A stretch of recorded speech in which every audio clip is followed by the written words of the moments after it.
Today is July 19th, 2019. I'm Cameron Wood here at the Ohio History Connection with Julia Applegate. Julia, can you introduce yourself and what you do? Sure, yes. Like you said, my name is Julia Applegate. I live in Columbus, Ohio, and I work for Equitas Health, and we're a healthcare delivery organization, and I do healthcare education. And I also use she or they pronouns. Do you consider yourself an activist? I do, definitely. I feel like I've been an activist. I was trying to think back to starting when. I had a mother. My mother was very activist oriented, so I grew up in an activist kind of environment. Not direct activism, but more more activist philosophy, I think. So I would say my first acts that I would identify as activism were probably in high school. So that was like a long time ago now, 30 some years. So an activist philosophy, just being raised in a household that... Yeah, well, my mom was, she was somebody who fought, she was very against the Vietnam War. She was pretty progressive in her political beliefs when in the era she was growing up. She was born in 1947, and she was an only child, not by choice, but her parents were, they tried to have additional children, and at that time there was a situation where there were if there were blood type differences between biological parents, then you couldn't have additional offspring. And so my grandmother and my grandfather had their blood types didn't match.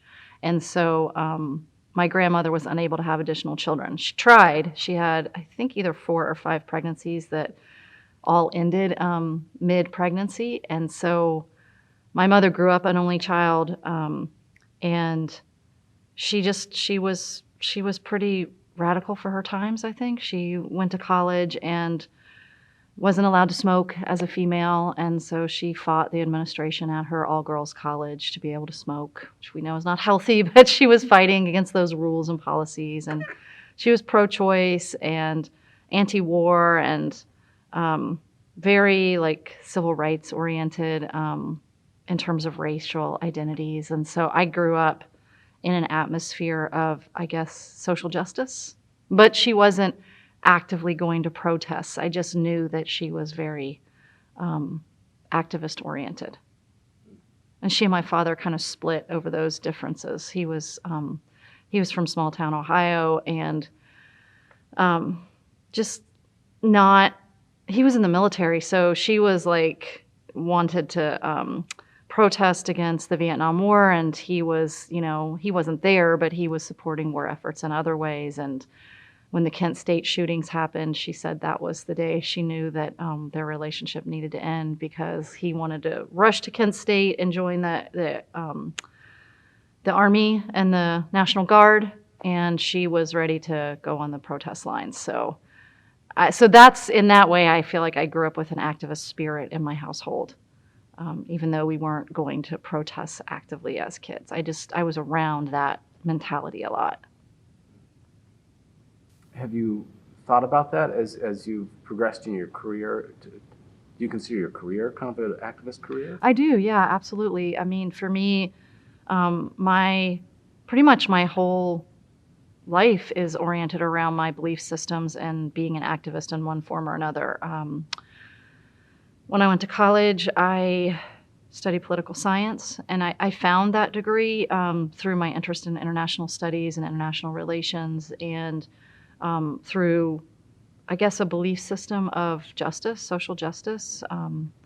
I got involved in pro-choice efforts in high school. I lived in Cincinnati, very near 2 different abortion clinics, and that was in the 80s, and there was a lot of violence in the clinics at that time, especially in Cincinnati. So I was living actually on a street where there were bombs going off and at the clinics. And so I was very actively pro-choice at that time, and took that, I guess, energy into college with me, and discovered political science and Also discovered my own identity and came out as a lesbian. Took me a little while. I think I came out first as a democratic socialist and got involved in that kind of activism first, and then realized that my sexual orientation was also left of center, and between the health activism and the political activism, that took me along a career path. It took me a while to get paid to do this kind of work, but I started out after college working in an abortion clinic as a patient advocate,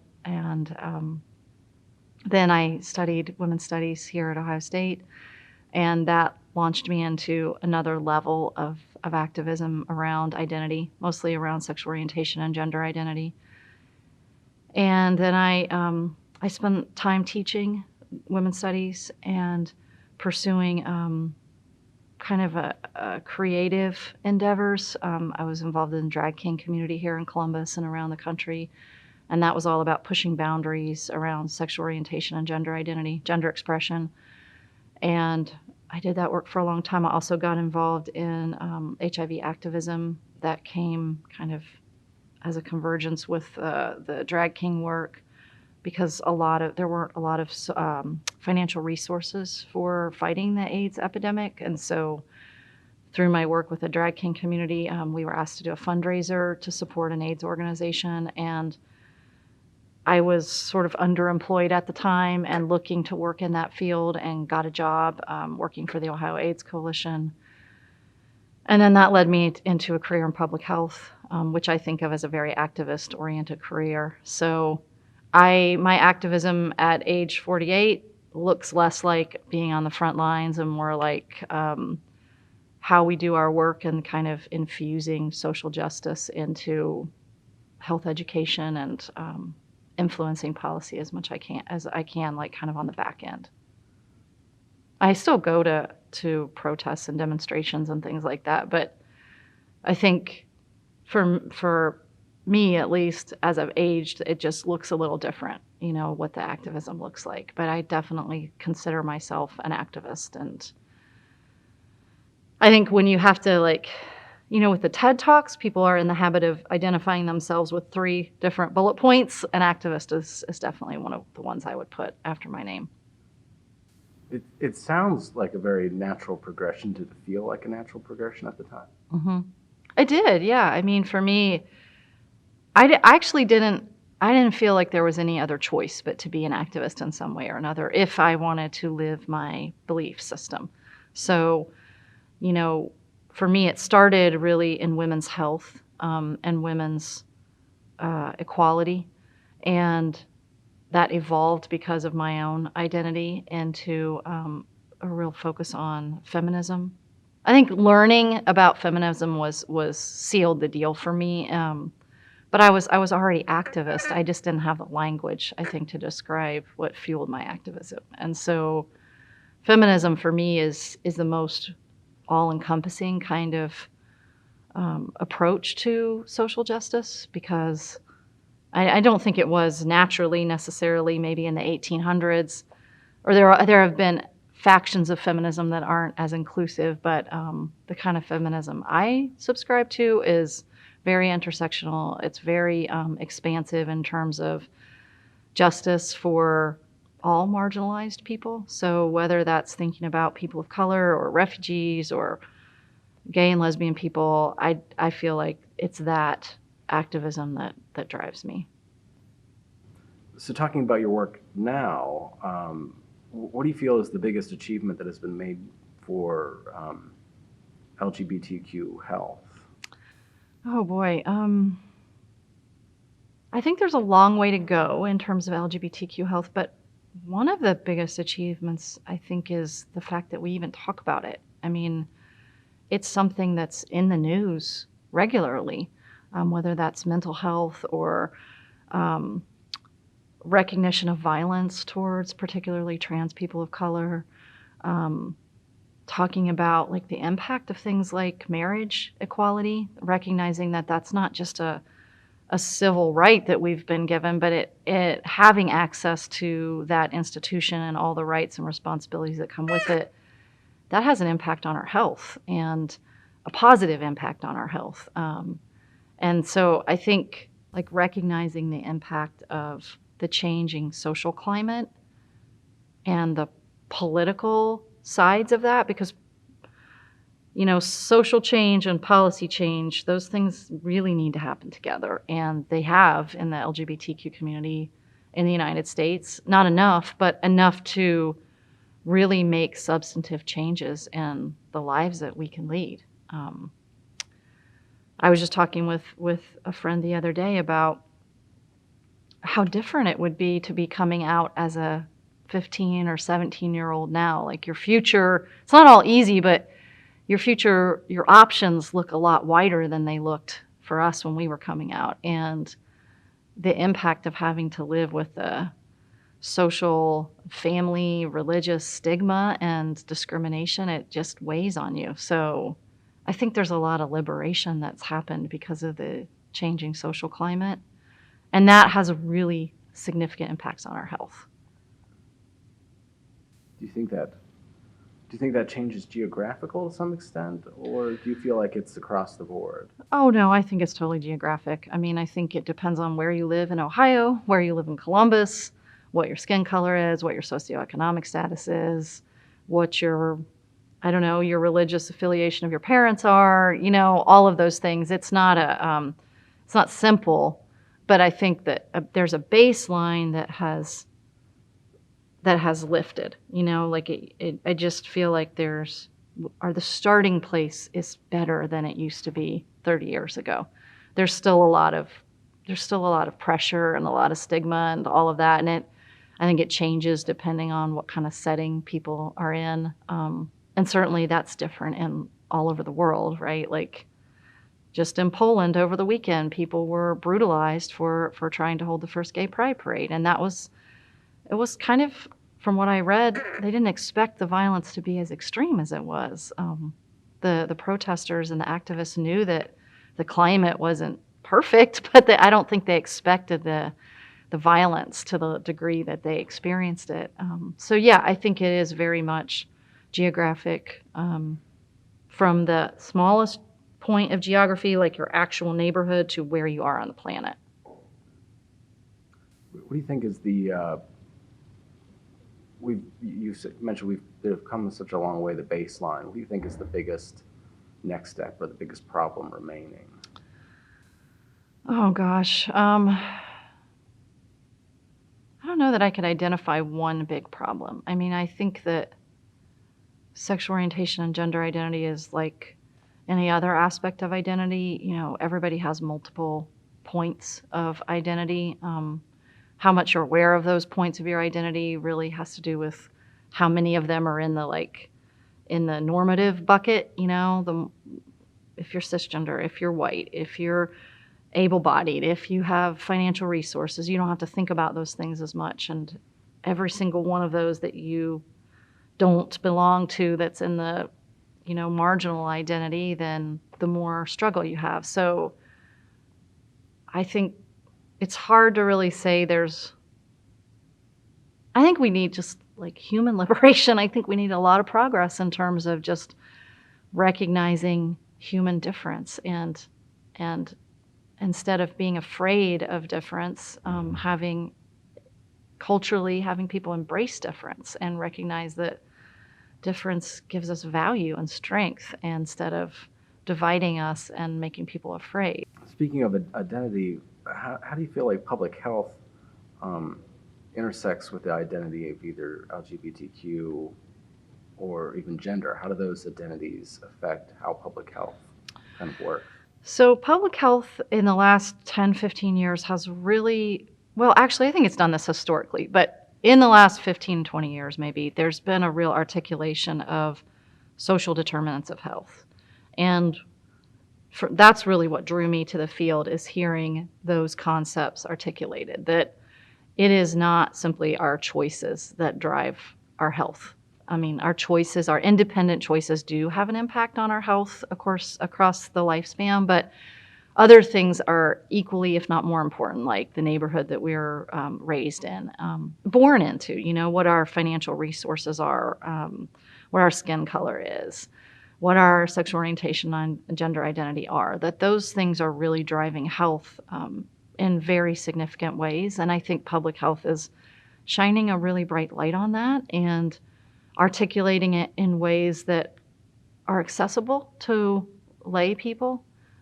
Because most of us, I do a lot of education around these very concepts. And most people, I've asked many people, thousands of people this question about social determinants of health. And most people tell me they don't know what that means until I ask them, what is it, if you think about which neighborhood in your community you have a better likelihood to be successful in and healthy in, then they can answer those questions. They can say, oh, well, on the other side of the tracks, the schools aren't as nice and the buildings are dilapidated and they don't have as many grocery stores. And everybody knows the answers to those questions. They know which parts of town are safer, are healthier, are more likely to have grocery stores and things that make you healthy. And so I think the more that we can talk about that and recognize we all have a responsibility to shift those things so that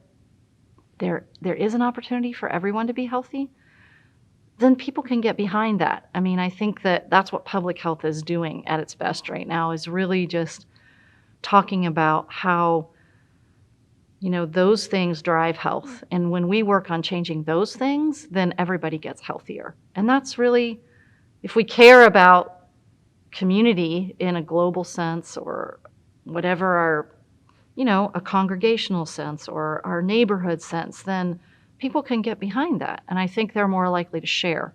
And I think that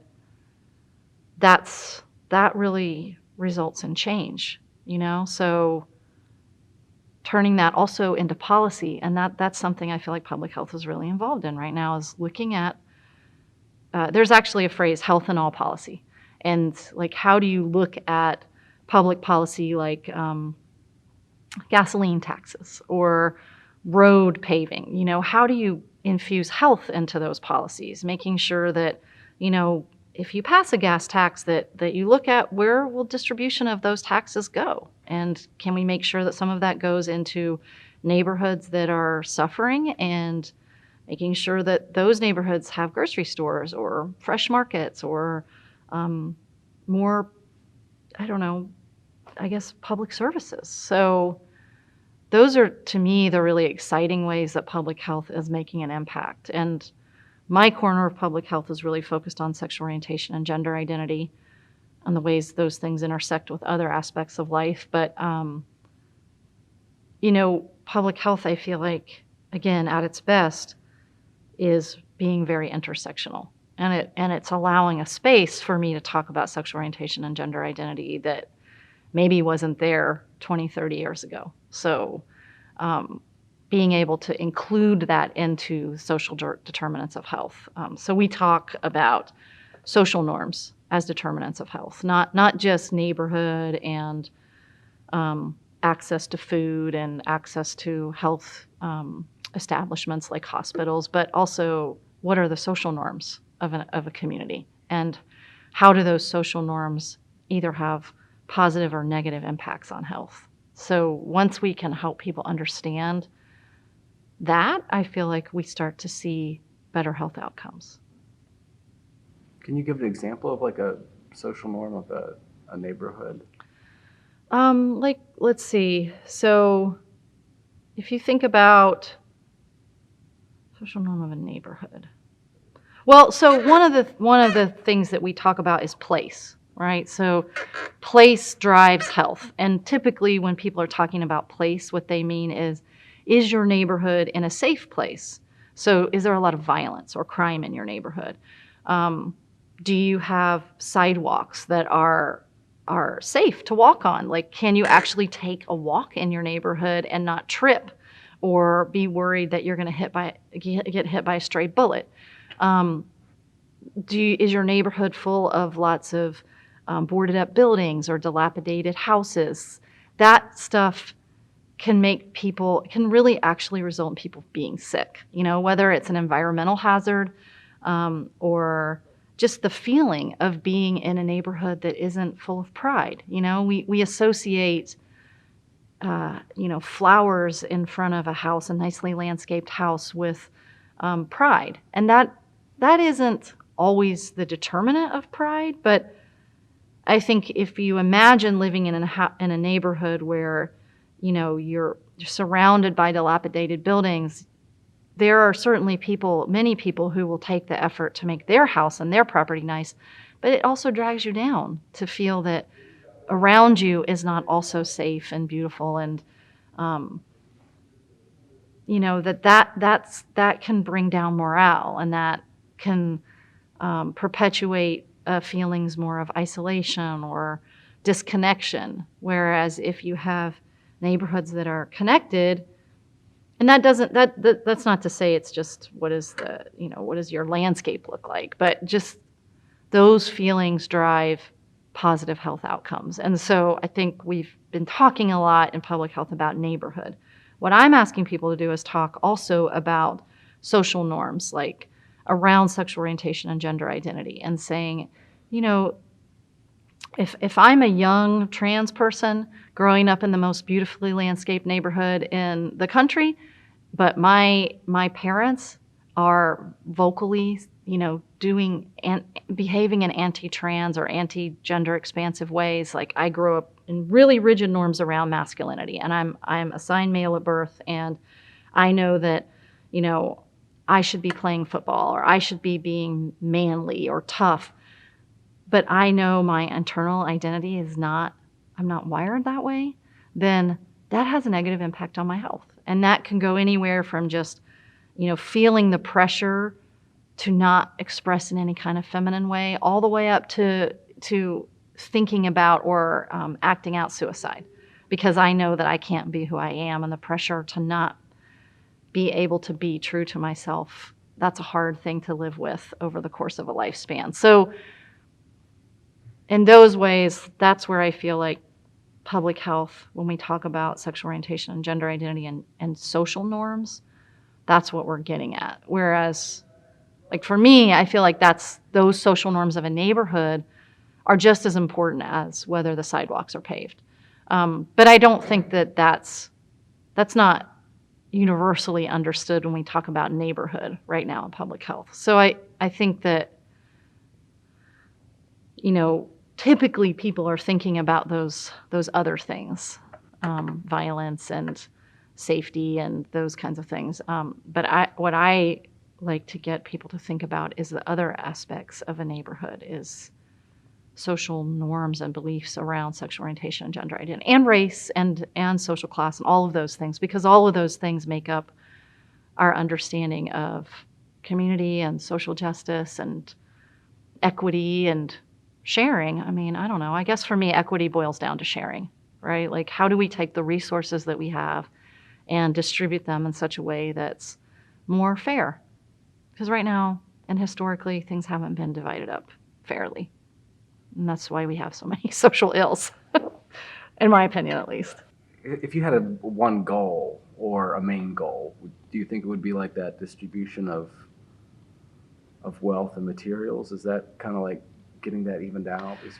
Oh, I think equity, yes. Equity is my goal in life. And it goes from things like the financial resources, natural resources. I mean, we're not talking about it widely in the United States yet, but we're going to have a serious global warfare around water and food. And so, yes, I think resources broadly defined, distributed more equitably, I think will solve a lot of social ills, social problems, political problems, human problems of difference and inequality, or really more, not inequality, but equity, the lack of equity, disparity. Disparity happens because we don't have equity.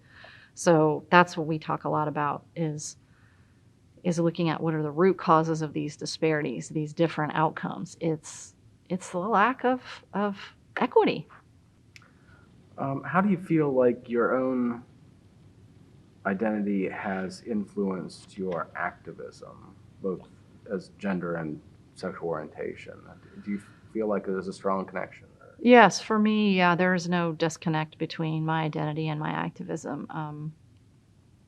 for me, I think that comes from being in marginalized categories in many ways of my identity. I'm from Southern Ohio. On one side of my family background, so lots of poverty. My mother's family wasn't as impoverished, more middle class or maybe even upper middle class at that time. But I think seeing the difference between the opportunities that were available to my mom versus the opportunities available to my dad really had a lot to do with my understanding of like social inequities around money. And being from Appalachia, you know, the social problems there had a lot to do with shaping my identity. Being a woman, you know, I was an athlete. I'm still consider myself an athlete, and I was really, really good at soccer. But I lived in Southern Ohio in the 1980s, and the girls could play soccer until they were 14. I was on a mixed sex team up until that time, and they decided, or maybe it was 12, I don't know, but there was a point at which my soccer career had to end because I was no longer allowed to play with the boys, and there were no girls' teams. So I don't feel like I ever got to see where my athletic abilities would have gone in my life because of my sex. And that was a hard thing to experience at a really early age. So that had a lot to do with driving for me, I think, fighting against these kind of inequalities or inequities based on sex. And then my gender identity, the language I had available to myself as a kid was just being a tomboy. And, you know, I definitely experienced bullying and even physical violence because I was a girl that dressed like a boy. And for me, that's not the way I was thinking about it. I was a girl that wanted short hair and wanted gym shoes and wanted to climb trees and do sports and not have to explain all of that. But that's not the environment I was growing up in. And then I think as I recognized my sexual orientation, the combination of sexual orientation and gender identity, then that brought out a whole nother set of things that I found myself fighting for equality and equity around. And so, you know, I guess for me, seeing so many things that were felt unfair to me. And I also, you know, I'm a white person, but I lived the beginning of my life in Appalachia, and it was no question that it was racist. Much of my family was racist.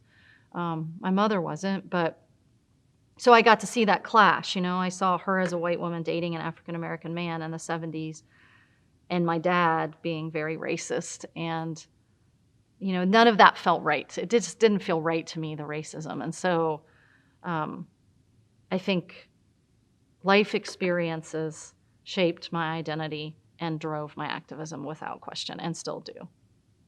So to change the perspective a little bit, can you give us a little bit of the history of the lesbian community in Columbus, Ohio, at least from your perspective? Sure. Yes, I moved here in 1994. I moved here because I knew there was a good gay and lesbian community. I had been at school at Ohio University and started to come out in that environment. I graduated from college with my degree in political science, but my one mission was to just get myself sorted in terms of my sexual orientation. I spent some time in Europe trying to sort all that out, kind of come to terms with myself. I came back to Athens after that, and really just because I didn't really have anywhere else to go. I had a friend who was a gay male who lived in Athens and had a house. And so I knew I could go back to Athens and find a job. And I learned pretty quickly that once you're not in college at OU, you're kind of like done with OU. There's a very different world between in school and out of school. And I knew that there was a good community here, and I was still on that. I was like, by that time, I knew I was a lesbian. I just needed to now get into a place where I knew I could be safe as a lesbian. And then figured I would sort out my career after all of that. So I came to Columbus. I moved in with a lesbian woman that I knew from Ohio University who was very, very out. and that wasn't that common in the early 90s to be really, really out. I mean, she was frontline activist, and I knew that if I was living under her roof, that I would meet other people, and that would continue to force me to just get myself out and feel I'd find a community. And so I did. I found a fantastic community here. Um, I wish I could spend one day back in 1994 to just see what was going on from this perspective. But at that time, it was just a really big community here in Columbus. There were lots of bars. There's organized sports that was gay and lesbian. Um, there was activism. There was a really active lesbian community of all ages. I was around people who were 20 years older than me who had kids who were lesbian identified, and that gave me a sense of a future with a family that I don't think I would have had if I hadn't been around that. It would have felt probably unavailable to me. So I got involved very quickly with gay and lesbian sport, and I worked at an abortion clinic where I met other progressive people, other lesbians that were not involved in sport. I guess what I'm getting at is that the lesbian community was very diverse at that time and still is. So I met people that had an influence on me in terms of my career, in terms of my academic future, in terms of my political leanings, in terms of my sports, in terms of my artistic and creative endeavors. And that's how I lived my life really all through my 20s, was exploring all of those things. I went to graduate school. That really cemented for me a lot of ways of thinking about my identity that I didn't have words for. I met professors who opened my eyes to all different kinds of ways to think about things that I already knew. I met folks that who were also pushing the boundaries around gender identity and expression, and we formed a drag king troupe that was all about, for us, was really all about undoing gender norms and racial stereotypes, and spent my 20s and early 30s really doing that. And we were very successful because there was such a good lesbian community. We were filling a need for, I think, something for people to socialize other than just alcohol and dancing. I mean, I think we really filled a creative need for the lesbian community. We started out doing our shows right up the street here from the History Connection at a lesbian bar that on a regular Friday night would have 20 people leaning up against the bar drinking a beer or shooting pool, to once we started doing these events, 220 people packed into this tiny little space and a line out the door. And our drag king community evolved into this international community, and doing shows all over the country and hosting big events that brought 500 and 600 people to town. And for me, all of that happened because there was such a good lesbian community here and gay male community as well. So, and we weren't talking in terms of trans identities with that language in the 90s, but there were absolutely tons of people who were genderqueer and coming into trans identities at that time that kept that, that made that community so vibrant. So I think, my idea of move to Columbus, find a community, then start my life and career. I wanted to move to Washington, D.C. and do politics and international service and diplomacy and all of that. It just went out the door for me because I felt so safe here and warm here and loved and around people who were like me. And at the end of the day, that's what mattered to me more than anything else. And so for me, what I did was I just figured out a way to work the rest of my life so that I could stay in Columbus because it felt safe. And it was. I mean, there was certainly, it wasn't as safe as it is now, and it's still not 100% safe. But in the 90s, if you were in Ohio and you wanted to be out,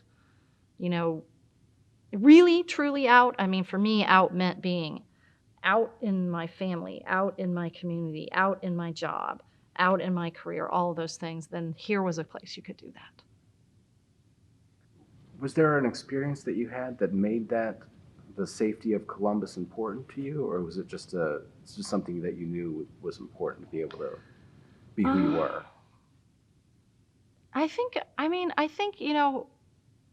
mentioned my mother and her activism. One of the things that she impressed upon us, me and my sister as children, she would ask us this question, people are going to ask you what you want to be when you grow up.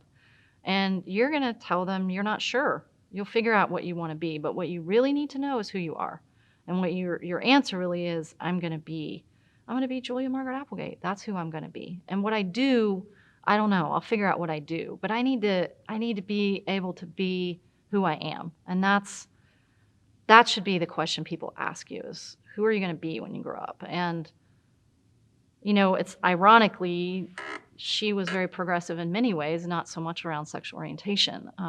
So I had some challenges around that, but that concept of being who you are was really pretty deeply embedded in me. And once I knew who I was, I wanted to go be that. And I knew that it wasn't always safe to be that. And so that meant that I didn't get a professional job until I was 36 because it was more important to me to be able to go to work as who I was safely than to hide. And so that meant working in a coffee shop and teaching as an adjunct in academia and, doing things on the side here and there. But I don't remember what the original question was, but being authentic, like being who I was, felt like the most important thing for me. And I kept finding that I could do that in Columbus. And I also moved around quite a bit, all in Ohio, but growing up, and to finally feel rooted in a community felt the most important thing to me. And so I felt like career or job or whatever, it kept slipping for me, Each year it was like, okay, am I going to sign a lease or not? Okay, I'm going to go to graduate school. I really want to go to graduate school here. I had an opportunity to go elsewhere, but I really wanted to go here. And I was lucky that there was a really good program for me here. So that worked. And I just kept choosing to stay. I went to Chicago for a little while, and I had an interest in a radio career, a shift in career, and I could have done that there, but I kept being drawn to what matters to me most. And what matters to me most was my community that I built. And that community was really the LGBTQ community. And that's why I came home and why I stayed. That's why I'm still here. And that community just has continued to grow and expand. And Columbus still has that feel, I think, of a safe place. Again, this degree of safety is often a function of other aspects of identity too, but yeah, I don't know. For me, I still feel like being able to be who I am matters more than anything else. How has that community changed over time? Are there major shifts that you've noticed? Yeah, I think there are certainly shifts as the kind of social acceptance of particularly gay and lesbian identities has grown. There's a less emphasis on gathering in bars and nightclubs. And that's a direct result of not needing to hide and be secret. So as, more people who are not LGBTQ are inclusive, then more spaces are inclusive. And so we don't have to go to,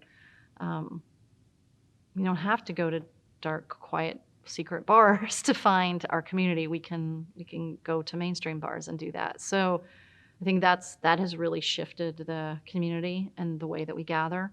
I think even the sports leagues that, there are still LGBT sport leagues, but when I was playing softball, I was going to be on a lesbian team, and we weren't in a lesbian league, but, my team was safe. And some of the teams we played there were homophobic things being said on the field, and there were fist fights. And, I think that has changed quite a bit. Because younger people they just increasingly are not really thinking about sexual orientation and gender identity in the way that baby boomers and Gen X people were. and with lots of negativity. I mean, yeah, there are definitely still those feelings in some people of homophobia, but less and less. So that's really changed the climate. I think Columbus is still pretty ghettoized, racially divided in the LGBTQ community. I think some of that's starting to shift, but that there's still quite a distance to go there. I don't know. I think there are more places around Ohio to be LGBTQ that are safe now. And so that's going to shift Columbus too. People like me who moved because there was no choice are not moving necessarily. And I think that's wonderful. I think I would have much rather have chosen to move because I wanted to, because I liked the scenery of a city or the arts and culture climate, but not because I felt like I didn't have a choice to go home. I mean, my homes growing up were Cincinnati, Portsmouth, and Athens, and I could have stayed in Athens, but it still didn't feel right because there aren't a lot of choices if you're not involved with academia. Cincinnati and Portsmouth did not feel like options then. Now they are. So I think that's a big shift in Ohio. And I think that will shift Columbus too. I mean, I think you will see less people moving here specifically because of the LGBTQ community, because they can stay home. I think you'll see them moving because of economic opportunities, and they know the community is good. But it won't be just, hey, let me get there because that's a mecca where I can be safe, and I can find my people, and I'll figure out all the other stuff once I know that I can be in that space where I can find community. Overall, that's extremely good. Do you feel like there's anything that's been lost because there's no longer that pressure to come into a forced community in a way? Yeah, I do think things get lost there. I mean, I think that any kind of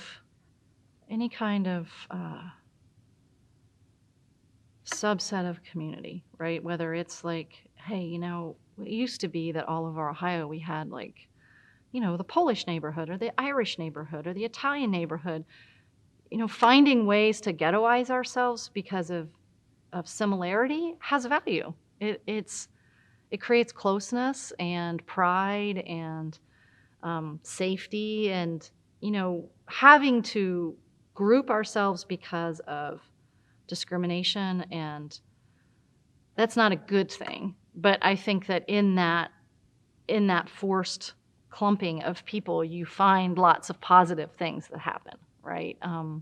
So I think in being fractured now, we lose some sense of cohesiveness as a community. So, I mean, that said, from my perspective, where I am in my life and my age, I appreciated that. I liked that. I liked knowing that if I was going to go to that bar, I was going to see lots of people I knew. And I actually met lots of people that I never would have met otherwise. I mean, I think about it now, and I think if my life was really just focused around my career and my family and my particular geographic neighborhood, there's a lot of people I never would have met.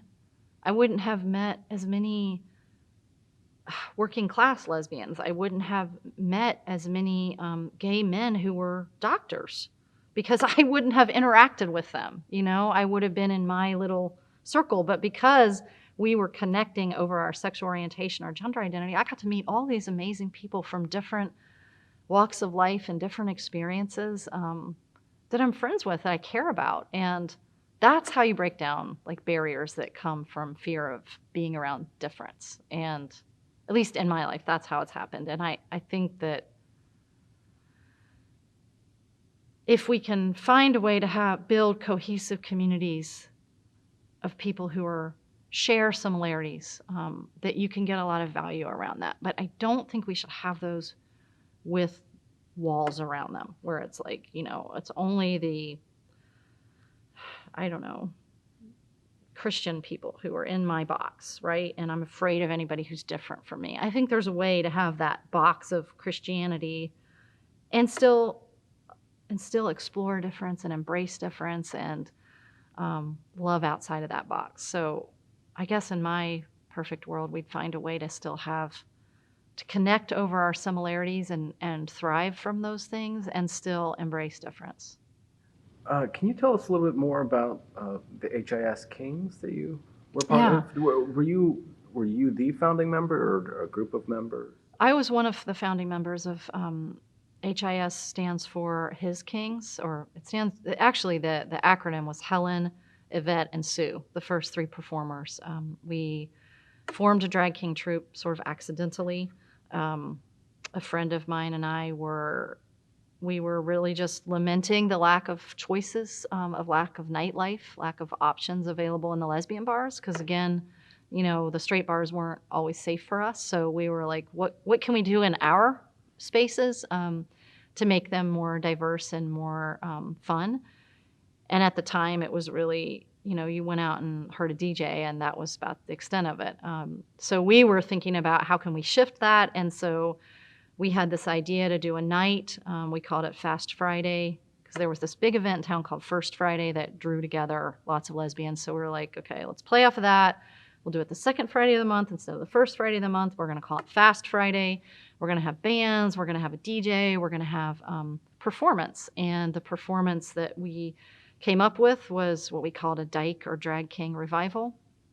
And my friend Helen, who I'd gone to college with, she was really interested in gender play, and my other friend Sheila knew about this drag king kind of community that had existed at different times and phases in queer culture, particularly in like the 1920s in Harlem, and then again, I guess there was a bar here in Columbus in the 70s where there were male impersonators, and so we just decided we would put together this night called Fast Friday and would include all these elements. And Helen, Yvette, and Sue were the performers that evening.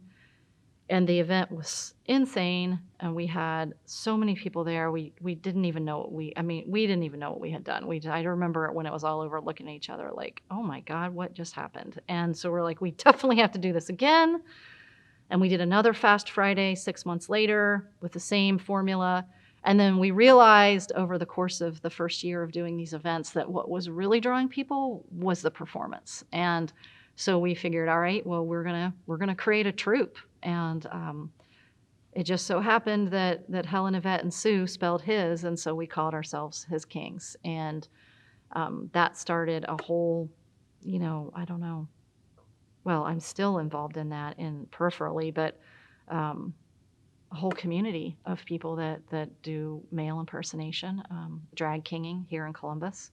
And we started an international conference in 1999, which was only 3 years after we did the first Fast Friday, so we were moving very fast. It's probably also a product that we were all young and queer and didn't have jobs that were like 9 to 5, We were all working in coffee shops and this and that, because again, we were trying to like be out. And